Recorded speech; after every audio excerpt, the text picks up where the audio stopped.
Občinski svetniki so brez glasu proti potrdili sklep o lokacijski preveritvi, s katerim so investitorju, v tem primeru tudi lastniku zemljišča, omogočili gradnjo enostanovanjskega objekta na zemljišču, ki se nahaja v neposredni bližini potoka Mavelščica.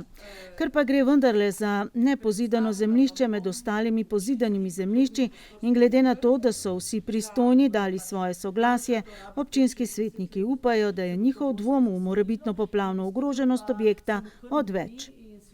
Občinski svetniki so dali zeleno luč tudi osnutku odloka o občinskem podrobnem prostorskem načrtu za območje tako imenovane gospodarske cone Brinoks.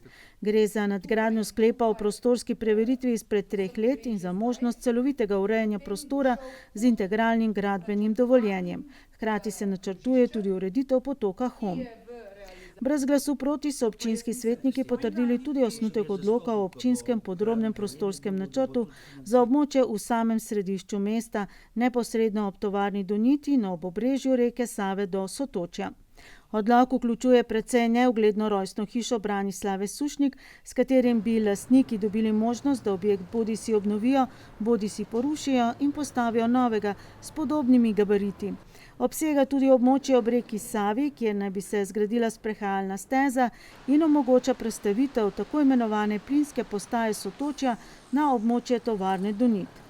In odlok prvenstveno obsega zemljišča začasnega zbirnega centra za nenevarne odpadke občine Medvode, katerega lastnik, gre za podjetje Sotočje 7 oziroma podjetje Monetik, ki je hkrati tudi pobudnik odloka, želi zgraditi objekt s predvidoma 48 stanovanji, poslovnimi prostori in podzemnimi garažami.